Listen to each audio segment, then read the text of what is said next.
Alright, so we have an interesting one to do today. This is basically how to put it, a task manager, a task runner, however you want to phrase it. So I'm going to give you an example, and then I'll show you how to do it, right? So we have a function called insert table, and then we have a task manager, right? So what I'm going to do is I'm going to put the function in our database. So I'm going to assign it. So we have a database called systask, and I'm going to say insert table and the arguments. I'm not going to put anything in the arguments, and I'm just going to apply that, right? So that's our first task, and now all we need to do is run the task manager. So I'll right click here. I think we could run it somewhere. Waiting for that to load. Run, where's run? Could I do that? Load in task, insert table.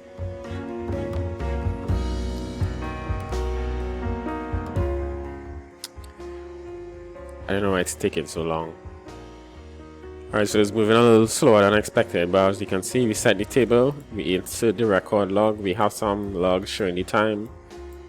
So it take a little while, from 14:14 to 14:15. It say a second, but I take a while to get a response. Alright, so let's say we run this again. And I don't know why run is not working when I right click. Oh, there we go. Alright, so right now we have no task, right? So we go back to the database and we can see time started, time completed, and then we have logs. So if I go into the format, I can see all the logs we have there, right? So that's our task runner. Let's try this again. So this time I'm going to add arguments. So I am going to do insert table again. And this time, let me show you the table. So this is what we created, right? We inserted something into the table, task 0, task 1, task 2, task 5. So I'm going to clear this, truncate.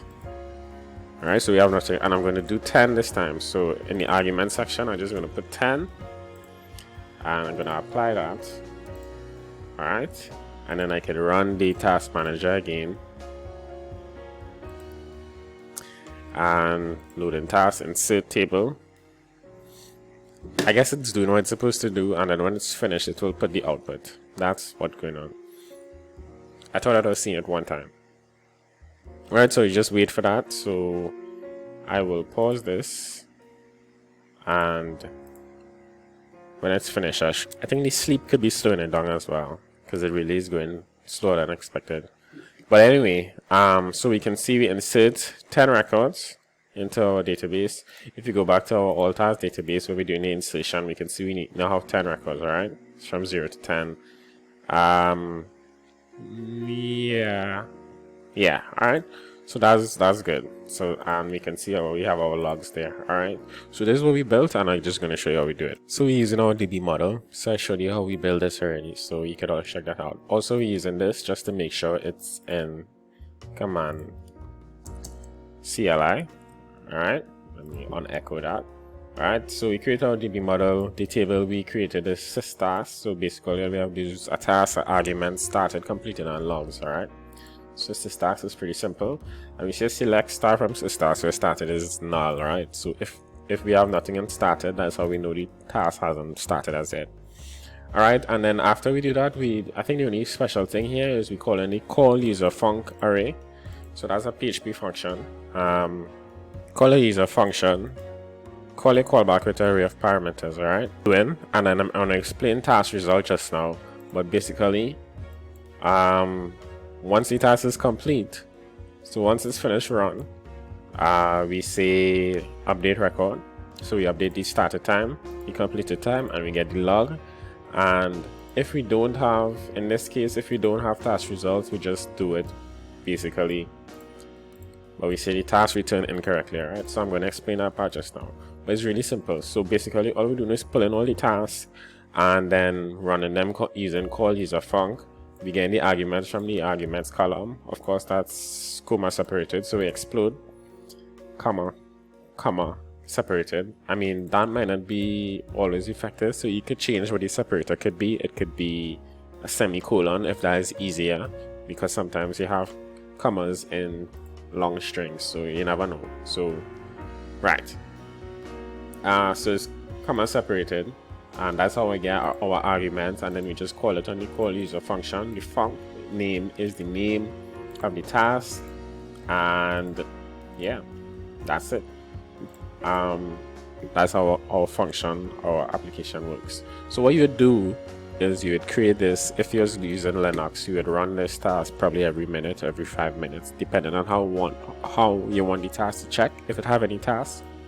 In PHP, you'd use the scheduler, all right, and then it would work just as expected. Wherever you put in, you could put your you could create your functions, and the task will run. So obviously you need functions to run, right? So this is the insert table function, and basically, again, using DB model, all it does is it inserts into the record, insert record, right? Insert record task. So that's what we see here, right? So that's what our task doing. We have another cool one which actually sends an email. So insert contact does the same thing. It's insert a contact, name, email, phone. So let me show you an example of that one. That way we add in multiple parameters. All right, so let me just show you that. All right, so you're going to do insert contact, and what you could do is build a UI to do this task, to insert tasks in the database. But for now, I'm just doing it from the database side. We know the parameters are name, email, and phone. So I want to put the name. So it's going to be, let's say, Frank. The email is Frank F at email.com. How do you spell email? And our phone number is 0005533, which is not what I put.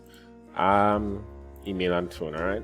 And then we just apply this, and so we now have a new task pending, right? Insert contact, and our contacts database is this. So let's run it and see what's going on here. So you have to run the task manager to do what it needs to do. Load in task, insert contact, and then it should insert it. And again, I have no idea why it's taking so long. All right, process is finished. I actually don't think I have any logs for that. So our task has been inserted. F, right? Great. And we can check out all our contacts have been inserted, and we can check our system tasks to see that it has been completed. We have no logs. All right, so that is the insert contact, and finally we have the send email, which is a pretty cool one, which is kind of one of the reasons why I thought this would be pretty cool, because email tends to be blocking. So what you could do when sending emails is use something like this. So you could always send as many emails as you want, and the task runner would send them out at a convenient time without blocking your UI. Anyway, what you want is the subject, the body, the to, and the from, and great, that's it. So this is sending email, right? I could do an example of this. Yeah, so let me do an example of this, and then I'll explain task result, which is a class which manages the task. All right, so we're gonna send an email. I think the function name is send a email, and the arguments are subject. So send an email, and then what we have, body, hello world.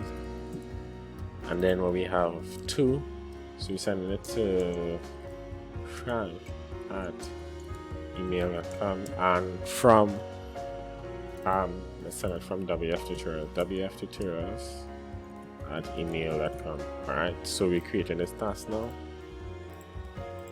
Again, so it's really great for emails and stuff, where you could always just insert this. Again, you probably would have to change the delimiter, because you don't want commas messing up with this. So this probably might be a problem. Or you could change how the arguments is run, so you could put the arguments in single tables, but that seems unnecessary. Anyway, let's run the task. So you say send in a email, and configuration. Oh, configuring the email, sending a message successfully sent. All right, there we go. Now we can see our email, hello world, from, to. Yeah, so it works as expected. All right, so the next thing I want to show you is the task result object, which could have a lot of features, but right now all it does is manages the response to the task. So when you go to the task manager, what it looks for is a task result, and then it gets all the value from the task result, all the data. So it gets the log from the task result. It also gets the started time and the completed time. So it's pretty cool. It's a good way to manage, to get the correct information from the actual task that is being run. So it's pretty cool, and we use instance of to confirm that we get the correct task, right? So you check to see that task result as an instance of task result. Right, and if it isn't, then we say the task has returned incorrectly, so that means the task failed even if it was run successfully, and we need to find out what's going on.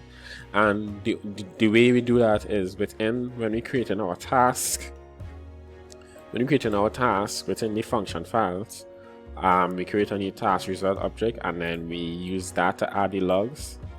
When you create a new task, it automatically sets a start time, and when you run close, it automatically sets a close time. Of course, you could manually set these values as the case may be anyway within your task. And the main thing it does besides that is add logs, right? So we have an add log function, and the add log function is pretty cool because what it does is, if I could find it, it actually appends a timestamp as well, so you could see exactly what step the task is doing what. Alright, so you have certain table and certain records, so you can see exactly what time the task was run, and then we close it.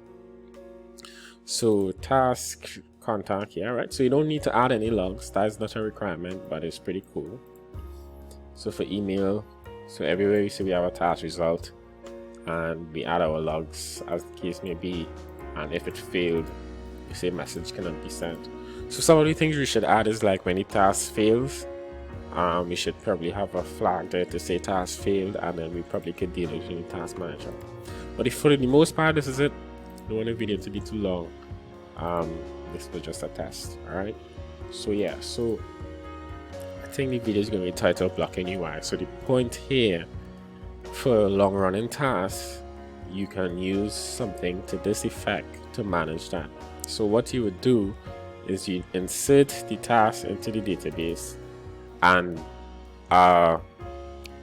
one of those auto scripts, daemons, whatever it's called them, or a Windows scheduler in Windows, it would deal with this. So it would just be running, and as you send your task, it will do the task for you, so you don't need to worry about tasks that would take too long. And what you could also do now is pull back data from the database to know how long the task has been progressing. So you can know when it was started. You probably won't know when it was completed. You could probably add a field to know progress, maybe. I don't know. It's up to you how you want to use it. But primarily, one of the biggest issues, or I don't know if it's the biggest issue, but one of the issues is sending emails. And emails tend to be long, especially if you have a lot to send. Again, you can use frameworks for this, or like other companies have features where you can just post it to their API and send out the emails. But if you want to do it yourself, this is one of the ways that you could do it. So you just run a task to send the emails. No matter how many emails it is, you would just run and send them as the time goes by. Alright, so yeah, that's it for me.